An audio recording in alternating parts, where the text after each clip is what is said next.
Hey traders, this is Blake Morrow. You are listening to the week ahead video for July 4th, 2021. And happy 4th of July. For those of you in the United States, happy Independence Day. I hope you guys enjoy your long weekend. For those of you that are not in the United States and you're wondering why there's a bank holiday in the US, that's the reason why. So it's going to be a shortened week for a lot of people. I have a lot to talk about because of last week and what's happening this next week, especially the price action on Friday.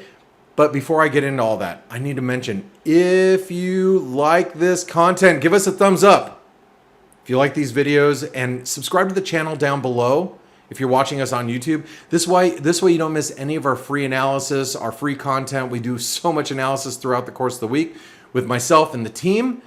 So you never have to miss it if you subscribe to the channel. Also, big announcement at the end of next week. We're going to be announcing something pretty big for our company, and you're going to want to try out ForexAnalytix now, like right now, because it's $1 for 10 days to try it out. And then, you can go to month to month, you can do a semi-annual, annual contract, whatever you want to do, but we do month to month. All right, but you try it out, it's $1 for 10 days. And if you like it, you're going to want to take advantage of the offer at the end of the week. Because when we do a special pricing, you can't try out ForexAnalytix. You just get to jump on the special pricing. All right, so make sure that you try it out. It's $119 per month on a month-to-month basis for the premium product.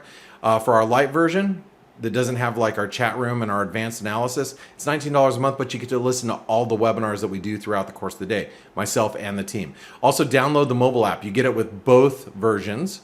Okay, and once you do that, jump into our chat room. Our chat room is where it's at, and and also check out the whole platform, and all the analysis that's there, all the tools that we offer. So check it out. Okay, now let's talk about this next week, or actually, let's talk about what happened on Friday. So Friday, there was a big reversal in the dollar. Now, if you've been listening to these week ahead videos for the last couple of weeks, you knew that we were looking for the dollar to come up towards the wedge resistance. We made it. We did. We came really, I mean, you can say, in the markets, close works for hand grenades, horseshoes, and markets, right? We got really close to wedge resistance, and we reversed because of the jobs report. Now, that is a very big reversal candle. That's a bearish engulfing for the dollar index. So I want you to think about that, because the stock market just continued to cruise to all-time highs. So the number that we got on Friday was actually, it was a great headline number, but it couldn't have been a better number for the stock market, because you got a beat with jobs, yet the average hourly earnings were down. Unemployment rate ticked up a little bit. That that had to do with people coming off of benefits, but still, the lower hourly income just shows that inflation's probably not going to be a big issue for the Fed. And so you got a strong number. The market really liked it, and stocks rallied to new highs. We've been talking about this breakout above 4250, 4260 for the last couple of weeks, and we can extend. We stalled for a couple of days at the 127% confluence of this move lower in May, and then this move lower right here in June. We stalled right at this 127% extension, completed the flag pattern. We thought we'd get there. We stalled there for a couple of days, and then boom, we continued higher. And it looks like we will continue higher towards 43.75, which is the 161% extension of the May downdraft that we saw there, and then quite possibly to the top of this wedge. So while the stock market continues higher, I don't expect the dollar to do anything but pull back. Okay, so the dollar index is pulling back, and we're probably going to pull back towards 91.50. That would be my assumption. Now, here is what you guys have to think about if you're trading the dollar. And I can take a look at a couple of currency pairs specifically, but I just want you to think about this when you're talking about the dollar. If you think that the stock market, can't go down, there's obviously, the further and the higher we get, and the further away we get from this 200-day moving average, the more risk we have for the stock market actually pulling back.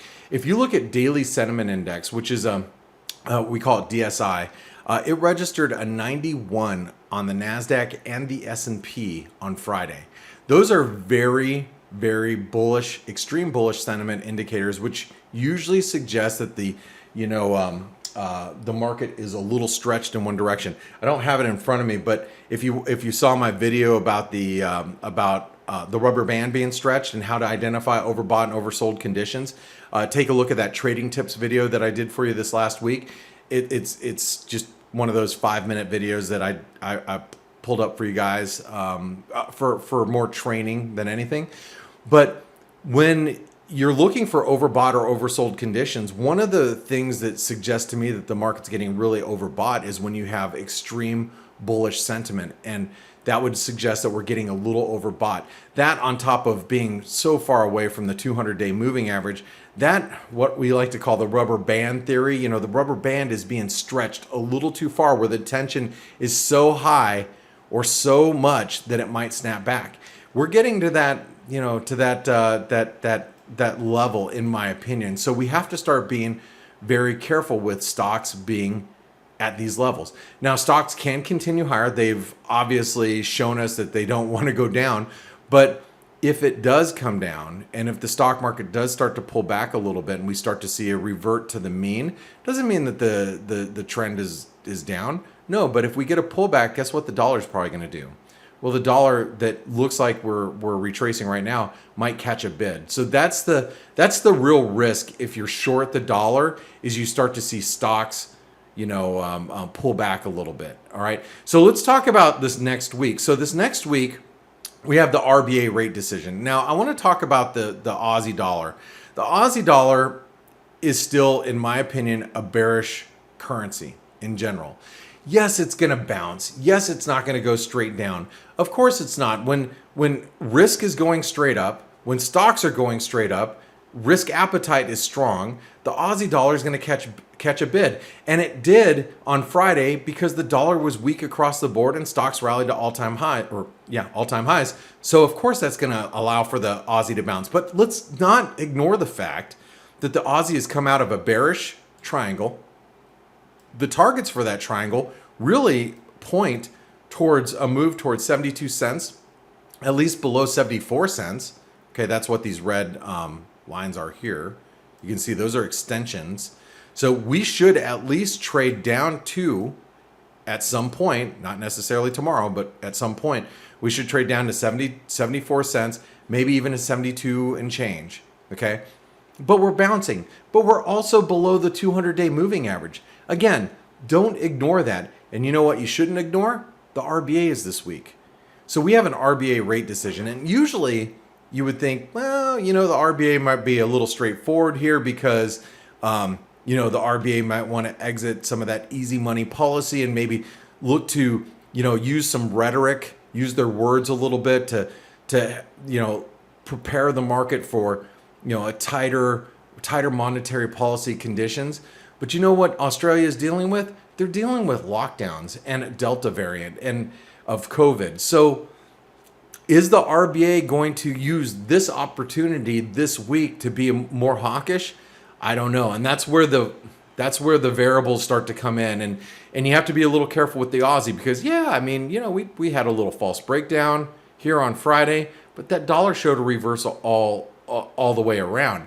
So that happens Tuesday morning in Australia, Monday night if you're in the US. And remember, that is our end of our holiday weekend. So as you guys that drink beer might be sobering up, pay attention to the RBA Monday night or Tuesday morning in Asia. Okay. Also, a couple other things that are happening this week. We have the Fed, and we have the Fed meeting minutes that will happen this week. Now, we got to start paying attention to the meeting minutes a little bit more carefully. And the reason why I say that is because with the Fed minutes, you're going to start to hear rhetoric from some of the Fed governors, talking about tapering. And I think the market is really preparing for that. But remember, also in August, this next month, we're going to have Jackson Hole. And so Jackson Hole is usually one of those events. I want to say events. It's like it's a symposium, but the word escapes my mind right at this moment in time. But it's one of those types of risk events where the Fed sometimes and historically has used that venue. That's the word I was looking for, to really change policy or shift gears a little bit, because they have not only the Fed governor is going to be speaking, but a lot of all the other Fed governors are going to be there, the Fed chair, excuse me, and they'll be able to say their piece. And so you'll hear a lot more talk about tapering, and they can really shift the public's view on what they want to do during that venue. So with that being said, the FOMC meeting minutes this week from this last FOMC meeting are going to be read into, and you're going to have a lot of economists starting to really hang on words that the Fed governors are using, and which ones have shifted into a more hawkish stance, that type of thing. So can it move the dollar? Yeah. And can it move precious metals? Sure can. Look, I wanted to take a really close look at gold. Gold is one of those, when I was looking at the dollar on Friday. Gold was always on my radar. I was like, okay, if gold breaks 1750, I am going to be buying the dollar, because then I thought the dollar would be breaking out. Regardless of what the number was, it was more looking at the reaction to the FOM or to the jobs number. Well, obviously, gold bounced, the dollar pulled back. Now, one of the things that gold did not do is, and if you guys have been watching the daily webinars that we do here, I've been really focused on the 1800 level in gold. If you look at our ForexAnalytix bias chart, this is the bias chart that I do during the morning edge, our webinar that is specifically every day for all of our ForexAnalytix subscribers. No matter if you are a light version or premium version, you get to watch those webinars, and you get to participate with me doing the bias chart and going through the analysis of all these major currencies and indices and instruments. Well, gold has been on my radar big time at 1800. And even with that dollar weakness, gold didn't break 1800. So I'll be watching this next week. If gold breaks 1800, we should be able to recover, excuse me, back up towards the 200-day moving average, which is at 1830.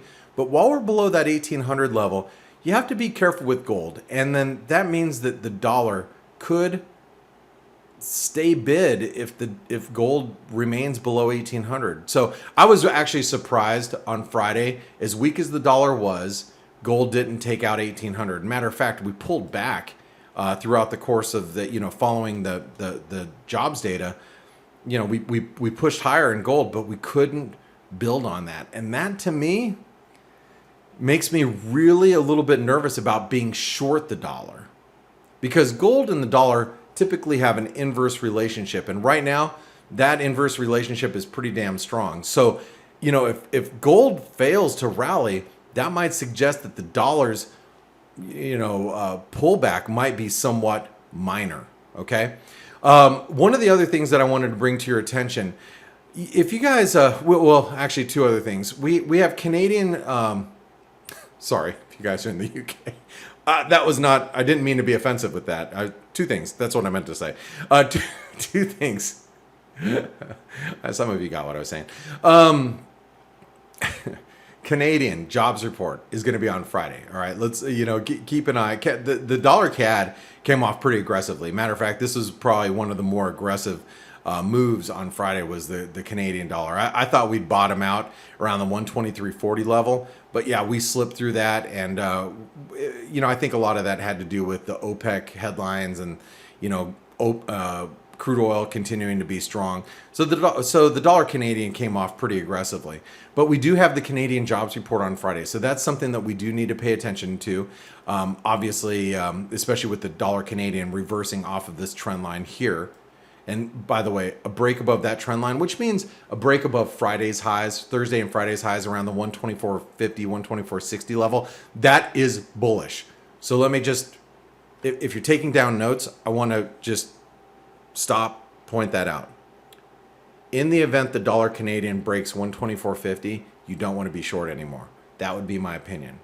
Like if I was shorting the dollar Canadian, I would be thinking, okay, as long as we stay below 124.50, 124.60, we're good. We get above that, it could get downright squeezy. We could see the 200-day moving average relatively quick. Okay, the other thing I really wanted to talk about is the dollar MEX. So the dollar MEX got slammed back down towards support. All right. Remember, Banxico raised rates a week and a half ago. Do you know what's coming out this week, this Thursday, out of Mexico? Inflation data. So the market's already looking for stronger inflation data on Thursday. And we better get it. Because if we don't, the dollar Mexican peso could be substantially higher on Thursday. I don't think that's going to be the case. I think the market's preparing for stronger inflation. That's why, the Banxico preemptively raised rates. But it is something that we should be paying attention to, especially those of us. I love to trade the dollar Mexican peso because of the volatility. Look, when we're starved in the FX market for volatility, we turn our attention to currency pairs like emerging market currencies that tend to have a little bit more volatility. I do, and so just watch that inflation data coming in on Thursday of this next week. So guys, I want to thank you for listening. If you like this video, please give us a thumbs up. I appreciate that. Myself, the editorial team here at ForexAnalytix over the weekend, we all appreciate you guys.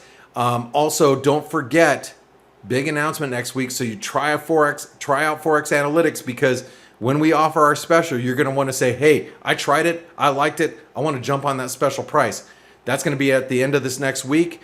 And subscribe to our channel, so this way you don't miss any of the great content that we put. All these training videos that I've been doing for you, hopefully you guys have been enjoying that as well.